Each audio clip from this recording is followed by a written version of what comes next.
Hello সবাইকে নমস্কার। তো আমি আজকে কিছু কথা বলছি, এগুলো সবার ছেলে মেয়ে ছোট বড় সবার জেনে রাখা উচিত। সবাই শুনে নাও। তো আমি প্রথমত যেটা বলতে চাই সেটা হলো, কোনো মানুষের সঙ্গে তর্ক বিতর্কে যাবেন না। কেউ যদি বলে গরু আকাশে উঠতে পারে, তাহলে আপনিও তাই বলবেন হ্যাঁ আমিও তাই জানি। হ্যাঁতে হ্যাঁ দেবেন আর নাতে না দেবেন। আর কাউকে অন্ধের মতো বিশ্বাস করবেন না। কাউকে অন্ধের মতো বিশ্বাস করতে নেই, তাহলে জীবনে বারবার ঠকেই যেতে হবে। আর হলো, কাউকে নিজের দুর্বল জায়গাটা দেখাবেন না। বিশেষ করে নিজের যে দুর্বল জায়গা সেটা কাউকে দেখাতে নেই। আর নিজের দুঃখ কষ্টের কথা কারোর সাথে শেয়ার করবেন না, তাহলে সেই অপর ব্যক্তি আপনাকে বারবার সেই কথাগুলো বলে পরে কষ্ট দেবে। আর দুর্বল জায়গাটা দেখে নিলে আপনাকে অপমান করবে বারবার। আর দ্বিতীয়ত হলো যে, মানুষের সবাই বলে না যে টাকা টাকা টাকা, টাকাতে কি হবে, কিন্তু আমি তো বলবো টাকা থাকলে সমস্ত সুখ পাওয়া যায়। কেননা টাকা থাকলে আপনি বেড়াতে যেতে পারবেন, বেড়াতে গেলে মনে একটা শান্তি আসবে, সুখ আসবে, একটা অন্যরকম জায়গা। আপনি এখানে বেড়াতে যেতে পারবেন, ওখানে বেড়াতে যেতে পারবেন। তারপর আপনি টাকা থাকলে একটা বড় ফোন কিনতে পারবেন, ঘরে বসে দেখতে পারবেন, কম্পিউটারে কিনতে পারবেন, ঘাঁটতে পারবেন, বড় টিভি কিনতে পারবেন। টাকা থাকলে কি না হয়, টাকা থাকলে সমস্ত কিছু হয় পৃথিবীতে। তো টাকা আগে আমাদেরকে নিজেকে প্রতিষ্ঠিত হবে, আমাদের অর্থর দিকটা ঠিক করতে হবে, আর আমাদেরকে স্ট্রং হতে হবে, শক্তিশালী হতে হবে, যাতে আমাদেরকে কেউ আঘাত না করতে পারে। আর আমাদের নিজেদের শান্তিটা আমাদেরকে নিজেদের খুঁজে বের করতে হবে, তাহলে আমাদের শান্তি খুঁজতে গিয়ে কোনো ভুল ভ্রান্তি হবে না। আর তৃতীয়ত হলো যে, আমাদের যে মানে সৌন্দর্য আছে, যে এক বাহ্যিক সৌন্দর্য আর মনের সৌন্দর্য, আমাদেরকে যে মনের সৌন্দর্যটা না সেটাই ঠিক করতে হবে। আমাদের রূপ চেহারায় কিছু ম্যাটার করে না। রূপ চেহারা দেখে কোনো মানুষকে বিচার করবেন না যে এর রূপটা এরকম বলে তার ভিতরটাও খারাপ হবে, আর এ দেখতে আর একজন দেখতে সুন্দর বলে তার ভিতরটা যে সুন্দর হবে সেটা কোনো কথা না। আমাদের মন মানসিকতাটা ঠিক করতে হবে। তবুও আমরা মানুষেরা সেই রূপটা দেখে মানুষকে বিচার করি, কিন্তু না, আমাদের ভিতরটা আগে দেখতে হবে।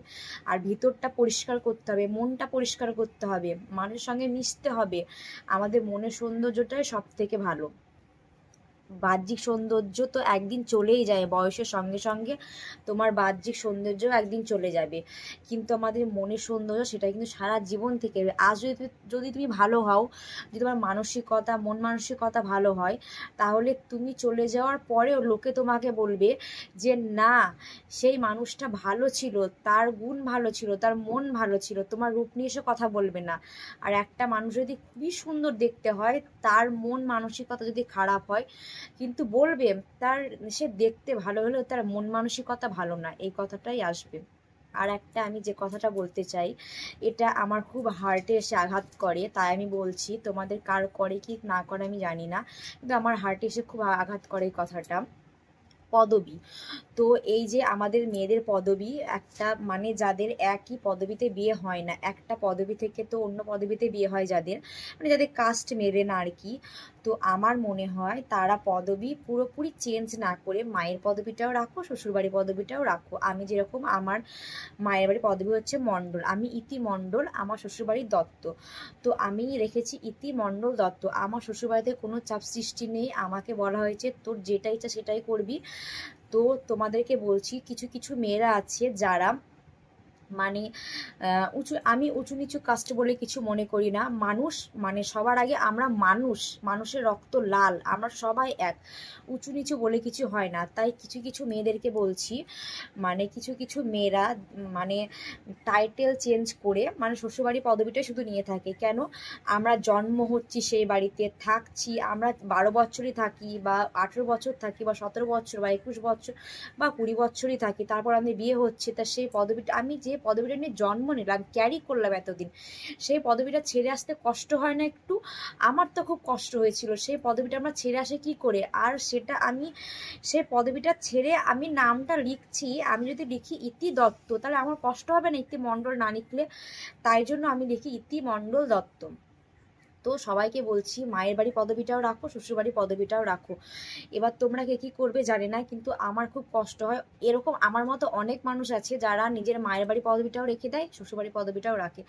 কারণ তোমাদের এখানে বোঝা উচিত যে তোমার মা বাবা তোমাকে জন্ম দিয়েছে, যেখানে তুমি থেকেছো, তুমি সেই পদবিটা মানে নিতে লজ্জা করো না। মানে সেটা মা বাবার পদবি, তুমি মা বাবার পদবিটাকে ভুলে যেও না। মা বাবার পদবিটাও রাখো, শ্বশুরবাড়ির পদবিটাও রাখো, দুটোই বজায় রাখো, ঠিক আছে? আর একটা কথা হলো, আমরা সবার আগে মানুষ, ঠিক আছে? মানুষকে কোনো দিক দিয়ে বিচার করো না। সবার আগে আমরা মানুষ, মানুষ হিসেবে মানুষকে সবাইকে ভালোবাসো। মনে কোনো অহংকার রেখো না, কোনো গরম অহংকার কোনো কিছু রেখো না। আমরা মানুষ, এটাই জানবে। আর আমাদেরকে স্ট্রং হতে হবে, শক্তিশালী হতে হবে। আর সবাইকে আমাদেরকে নিজের পায়ে, মেয়েদেরকে নিজের পায়ে দাঁড়াতে হবে।